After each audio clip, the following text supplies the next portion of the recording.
Bonjour les femmes de valeur, nous voici rendus en fin d'année, décembre 2021. Nous rendons grâce à l'Éternel. Nous lui disons merci pour le fait qu'il nous ait conduits depuis le début de cette année jusqu'à ce moment-ci. L'année n'a certainement pas été facile, mais elle a été productive. Elle a été vraiment productive. On a eu des hauts et des bas, mais je pense que ça nous rend plus forts, ça nous rend plus sages. Et on a eu aussi des très bons moments, des moments forts où nous avons vécu la présence de Dieu. Je note en passant le 21 jours de guérison qui a été un très bon moment pour beaucoup de femmes parmi vous. Pour toutes celles qui ont eu l'occasion de suivre ce cursus, on n'a plus de témoignages vraiment à donner, tellement les témoignages étaient nombreux. Et pour celles qui n'ont pas pu, rattrapez-vous autant que vous pouvez parce que c'était vraiment important. C'est important pour nous de savoir que Dieu prend soin de nous et d'arrêter et de prendre soin de sa santé mentale, c'était extraordinaire. Pour moi, pour beaucoup de personnes, pour les leaders, c'est le clou de notre année, cette guérison que nous avons reçue de la part du Seigneur dans plusieurs dimensions. Alors, cette année qui s'en vient, on a essayé de chercher la face de Dieu, pas essayé en fait, on a cherché la face de Dieu pour savoir qu'est-ce qui nous attend. La Bible nous dit que la parole de Dieu est une lampe à nos pieds, elle éclaire notre sentier. Alors, comme le Seigneur le dit encore, il dit, je ne ferai rien sans avoir averti mes serviteurs les prophètes.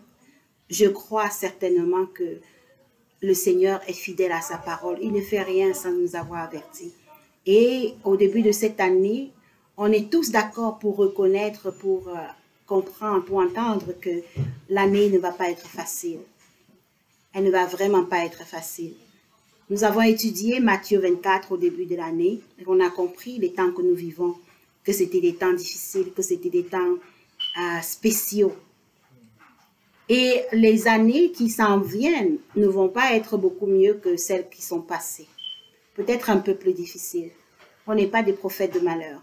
On est juste des personnes qui connaissent la parole et qui savent ce qui est écrit. Alors, on ne va pas vivre comme tout le monde. On ne va pas vivre comme celui qui ne connaît pas Dieu. On va vivre comme ceux qui lisent et qui font attention. À cause de ce qui est écrit, à cause de ce que la parole de Dieu est en train de se manifester, est en train de se réaliser, nous avons choisi de demander la direction au Seigneur pour cette année. Et qu'est-ce que le Seigneur nous a dit? Le message que j'ai pour toi, le message que j'ai pour moi, c'est Josué 1, le verset 9. Ne t'ai-je pas donné cet ordre? Fortifie-toi et prends courage. Ne t'effraie point et ne t'épouvante point. Car l'Éternel, ton Dieu, est avec toi dans tout ce que tu entreprendras. Pour cette année 2022 qui s'en vient, l'Éternel est avec toi dans tout ce que tu entreprendras. Lorsque les fondements sont renversés, que fera le juste? La Bible dit que même dans les temps les plus difficiles, il fait prospérer les justes.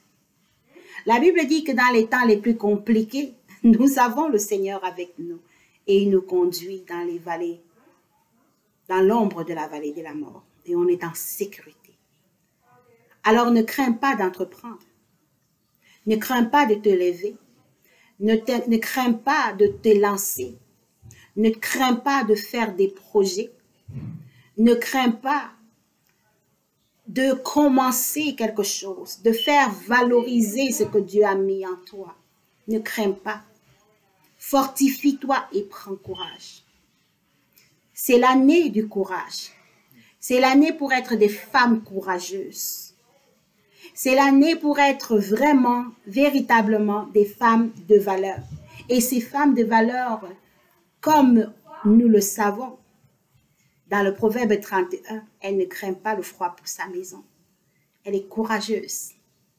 Elle se lève dès qu'il fait jour, à l'aube. Elle apporte de la couverture à sa maison. Elle est courageuse, cette femme-là. Ne t'effraie point. N'aie pas peur. Fortifie-toi et prends courage. Lève-toi, mets ta ceinture au rein. Bats-toi pour ta famille. Bats-toi pour tes enfants. Bats-toi pour ton avenir. Mais ne te bats pas comme quelqu'un qui ne connaît pas Dieu.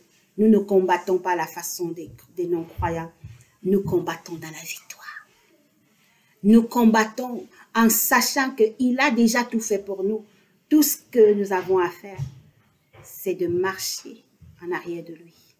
De marcher sur ses pas. Fortifie-toi et prends courage. Peut-être que l'année 2001, tu n'as pas été assez courageuse pour prier, pour jeûner, pour lire ta parole. Cette année, fais-le.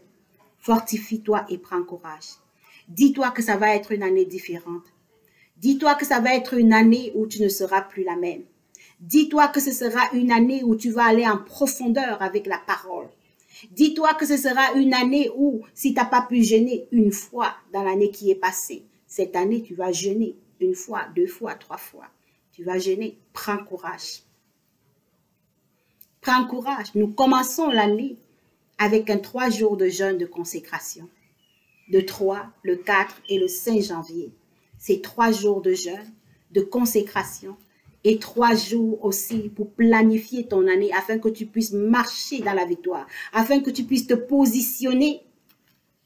Fortifie-toi et prends courage. Cela demande aussi de se positionner. Positionne-toi. Ne reste pas entre deux. Ne reste pas au seuil de la maison. Ne reste pas entre 2 murs. Positionne-toi. Es-tu de dedans ou es-tu de dehors? Positionne-toi. Prends cela au sérieux, ta vie spirituelle, et cours avec. Jésus revient bientôt. Que le Seigneur vous bénisse. Bonne année 2022.